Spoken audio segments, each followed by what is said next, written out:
Alhamdulillahi hadana lihada wa ma kunna linahtadiya laula an hadanallah.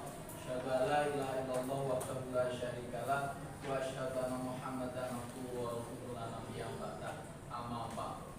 Pertama, mari kita bersyukur kepada Allah Subhanahu wa taala yang telah memberikan kepada kita kesempatan kesehatan. Shalawat dan salam untuk yang kita yang mulia Nabi Muhammad sallallahu alaihi wasallam. Hari ini Ustaz akan kita belajar bersama, akan menyampaikan materi yang berkaitan dengan puisi rakyat. Apa itu puisi rakyat akan kita kaji bersama-sama pada kesempatan ini. Sebelum masuk ke pengertian dan sebagainya, kita lihat dulu untuk tujuan pembelajaran. Setelah kita nanti belajar tentang puisi rakyat, karena dalam satu, mengidentifikasi puisi rakyat, yaitu pantun, syair, surindam. Yang kedua, menentukan ciri-ciri puisi rakyat.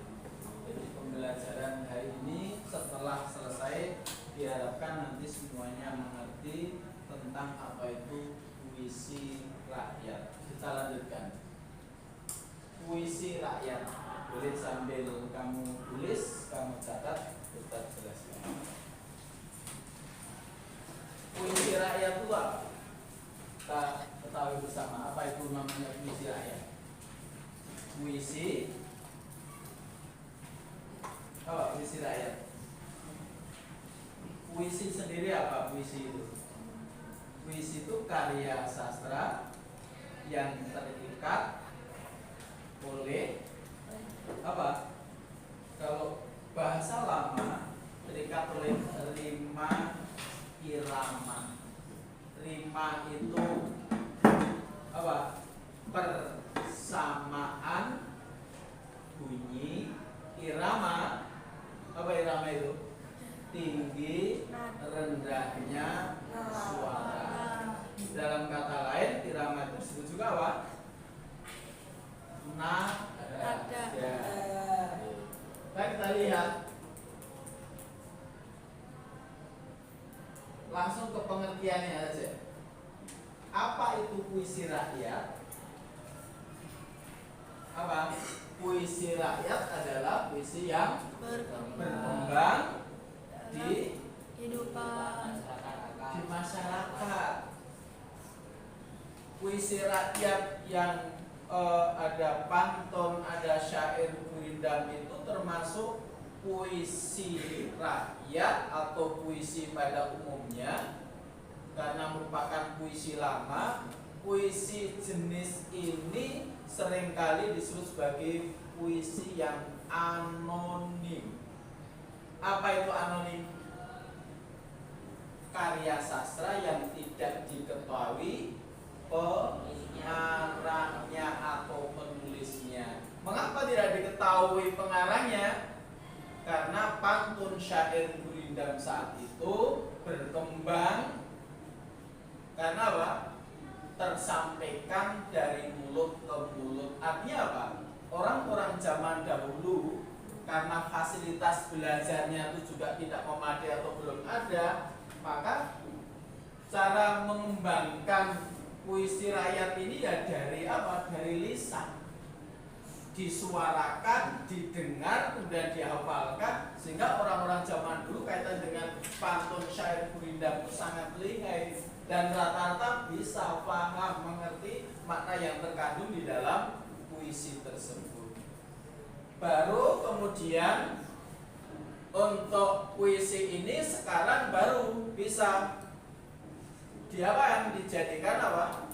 Jadi masyarakat karena pantun, syair, surindam itu ditulis, maka orang sekarang sudah banyak pantun, surindam, syair itu sudah ada pemiliknya atau penulisnya atau pengarangnya, sehingga lebih mudah dikenali siapa penulis pantun, syair, surindam saat ini. Tapi pantun, surindam dan syair zaman dahulu memang dikatakan sebagai karya sastra anonim karena apa? Tidak tidak diketahui pengarangnya. Jadi kalau dalam satu puisi rakyat adalah puisi yang berkembang dalam kehidupan masyarakat yang bentuknya sangat terikat oleh jumlah bait, jumlah baris, dan irama. Kita lihat sekarang. Apa itu rima? Jawabannya apa? Rima adalah persamaan bunyi. Artinya persamaan bunyi itu apa? Bunyi yang sama di mana? Di dalam puisi. Ya, rima itu kalau kemudian terlepas dari teks ini, rima itu persamaan bunyi itu bisa di awal, di tengah, di akhir.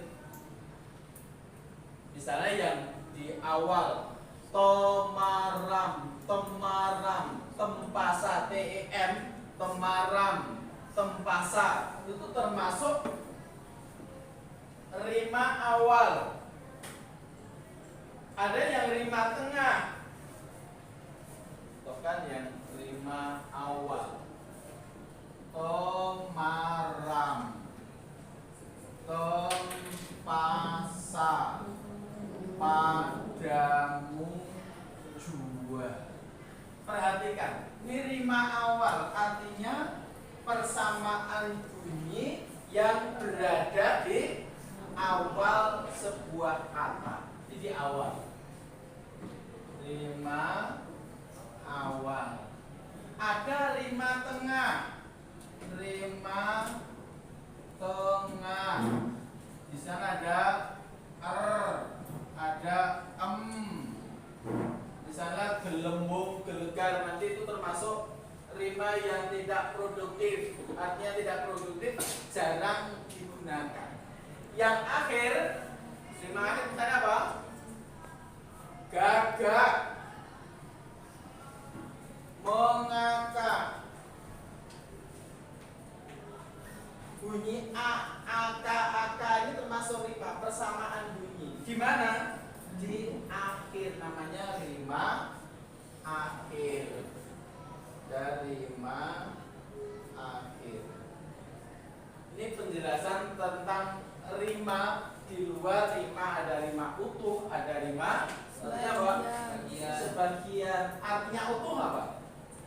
Utuh ya tidak apa namanya? Tidak kurang. Nama utuh itu genap. Artinya belum terkurangi. Lihat nanti contoh lebih mudah. Lihat rima utuh. Apa itu rima utuh?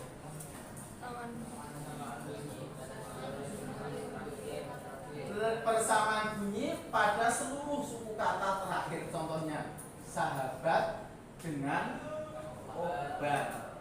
Yang rimanya mana rima utuhnya? Bat dengan bat. Sahabat dengan obat. Bangsa dengan bahasa. Indah dengan madah. Ini yang rima apa namanya? Rima utuh, artinya persamaan bunyi itu utuh, tak terkurangi, berbeda dengan yang rima sebagian. Sudah belum? Sudah. Siapa yang belum? Oh, belum. Tunggu sebentar. Jadi rima utuh. Misalnya pohon, pohon itu tidak indah, bukan puisi. Misalnya contoh, siapa yang bisa buat rima yang utuh? Jalan melingkar-lingkar. Lingkar-lingkar. Jalan melingkar-lingkar. Aku duduk termenung di embun. Berada di embung Madrasah Muallim Muhammadiyah yang berada di timur Masjid Hajah Yuliana. Embung, embun, beda tidak? Embung, embun, beda. Berarti itu bukan rima, bukan persamaan bunyi. Kalau embung mestinya apa? Gelembung. Baiklah, sudah? Lanjut. Ada yang tidur? Wow. Ada yang tidur, ada yang nulis, ada yang gambar. Ada suara apa itu musik? Sekarang rima sebagian. Persamaan bunyi pada sebagian suku kata terakhir. Misalnya, awas. Kampung dengan sekantong. Itulah tampak di situ hanya sebagian, artinya yang diwarnai kuning itu tidak semuanya sama.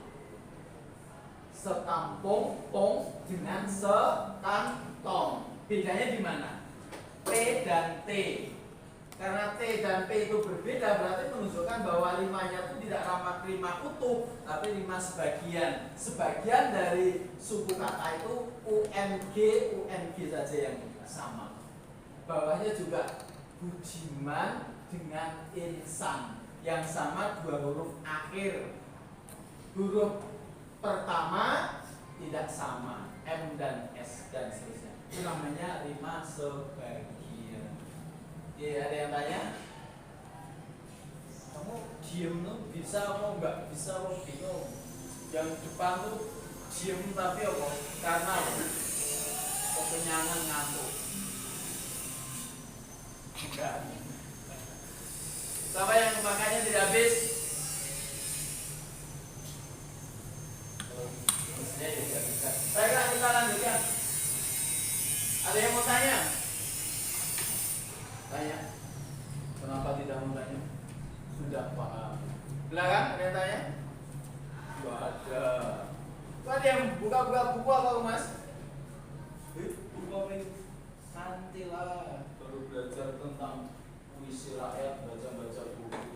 Itu namanya tidak beretika.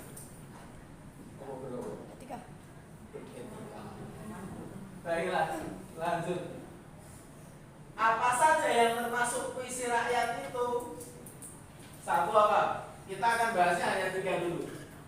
Pantun, syair, rindang. Lainnya di kesempatan lain.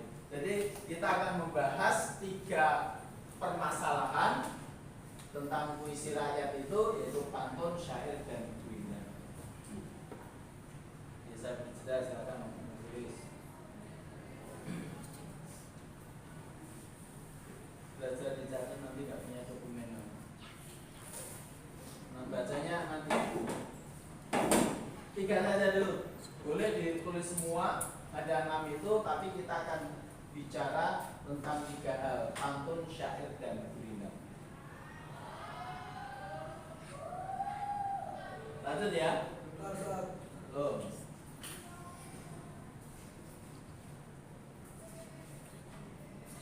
Nulismu jangan miring.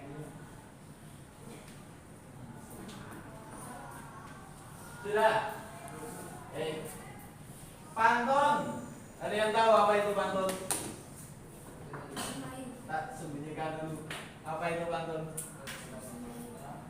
Puisi Melayu. Kalau dalam bahasa dulu, pantun itu puisi lama yang dilisankan dan berlagu. Puisi lama yang dilisankan dengan cara berlagu. Kalau sekarang, jadi namanya pantun, nanti kamu membaca antara pengertian yang satu dengan yang lain berbeda-beda, karena banyak ahli sastra yang memberikan apa pengertian tentang pantun. Secara umum, pantun itu apa?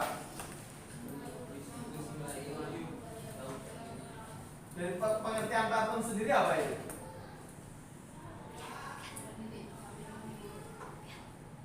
Pantun itu puisi Melayu, puisi lama. Di dalamnya tentang apa? Sebuah ajaran. Ajarannya itu berupa apa? Mendidik. Tak hanya mendidik, tapi sambil menghibur. Itu pantun. Lain dengan syair, lain dengan gurindam. Kita lanjut. Contoh pantun sekarang. Baca yang keras. Yuk. Keras, biar terekam. Air surut memungut bayam. Ya. Sayur diisi ke dalam kantung. Ya. Jangan diikuti ingat ayam bertelur sebiji riuk sekampung. Ya. Air surut memungut bayam. Sayur diisi ke dalam kantung. jangan ikuti tabiat ayam bertelur sebiji riuh sekampung. Paham maknanya? Bom, apa? Baris pertama, air surut memungut bayam. Apa maknanya? Kalau diberi makna per kalimat, air surut memungut bayam, kok bisa? Di mana menanam bayamnya? Di pinggir sungai atau di sawah. Ketika airnya mengenang, beranikah kita masuk sana? Nunggu air surut memungut bayam. Jadi airnya surut, kita datang sana memetik bayam. Sayur diiris ke dalam kantong, diisi. Sayur diisi ke dalamnya, setelah dipungut dimasukkan ke dalam kantong. Kantongnya apa? Plastik. Kantong plastik itu yang lain. Jangan diikuti tabiat ayam. Tahu tabiat ayam?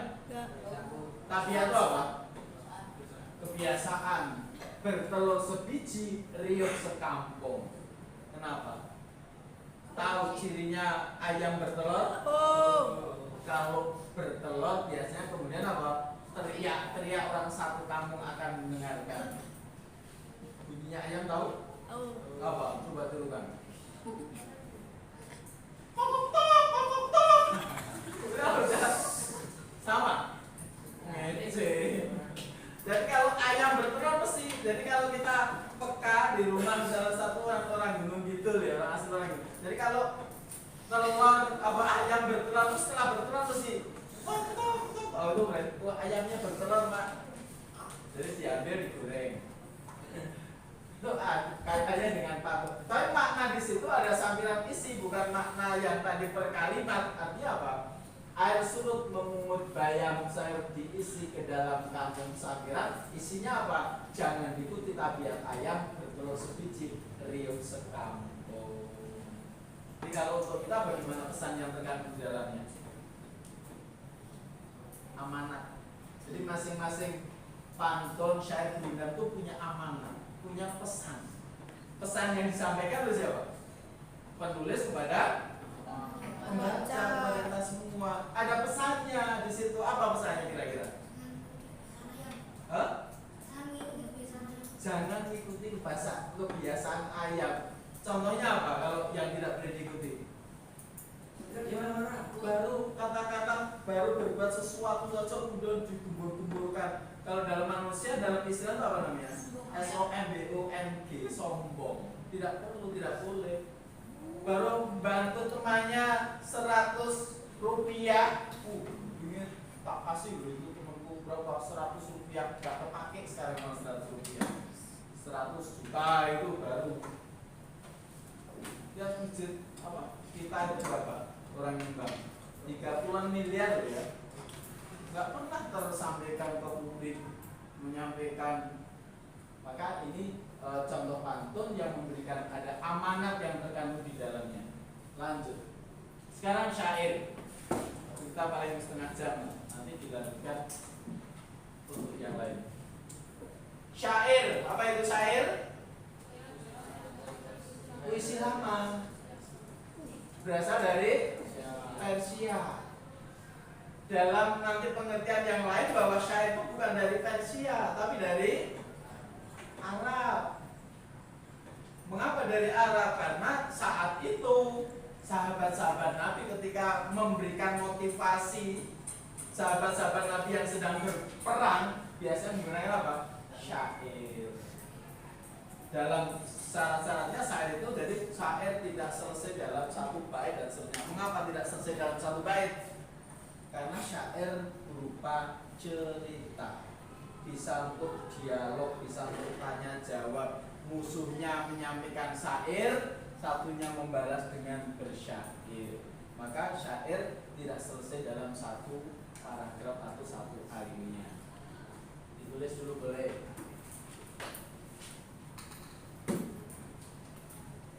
Perasaan yang menyadari. Kemudian kata syukur berkembang dari syi'ur yang berarti puisi dalam pengetahuan. Yang tahu contoh syair?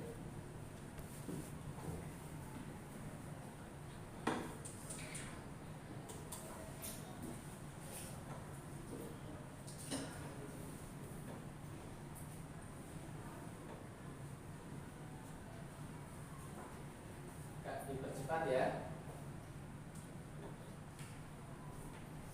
Ya, dilanjutkan nanti yang belum selesai bisa nyatet punya temannya.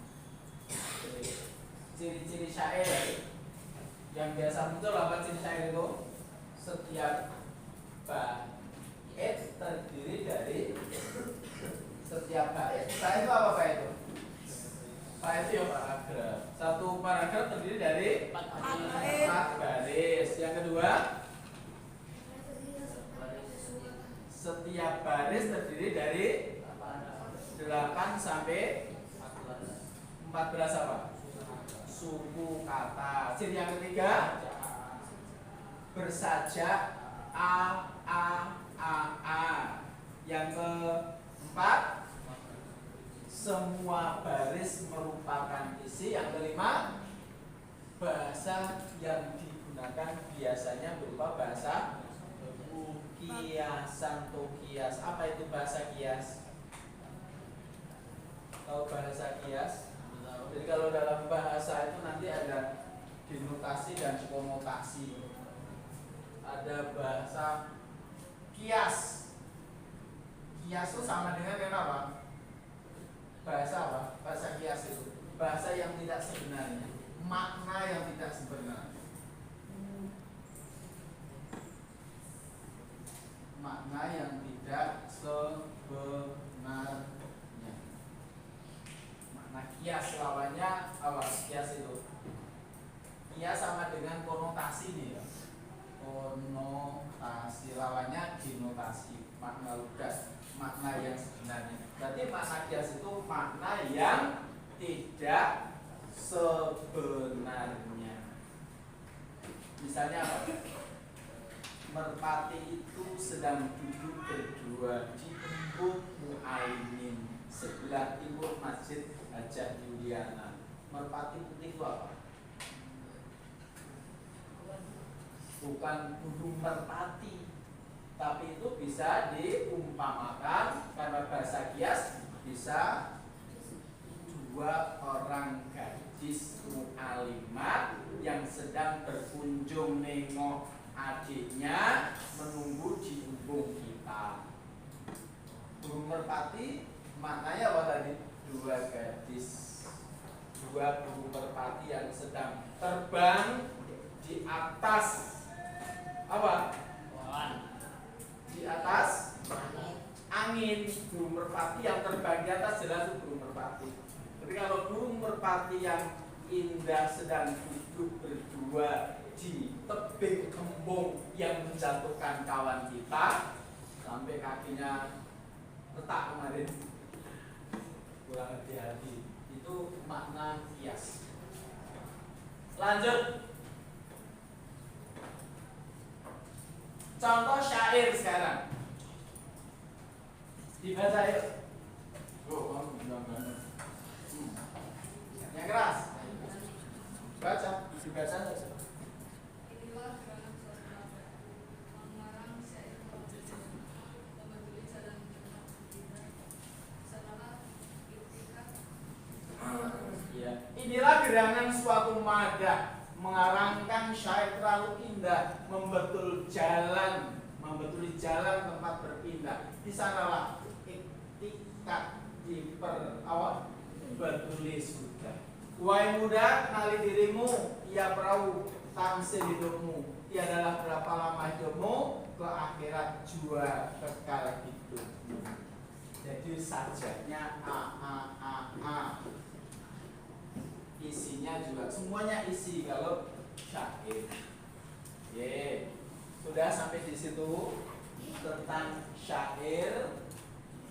Saya kira untuk pembelajaran kaitannya dengan apa tadi judulnya? Puisi rakyat berupa apa?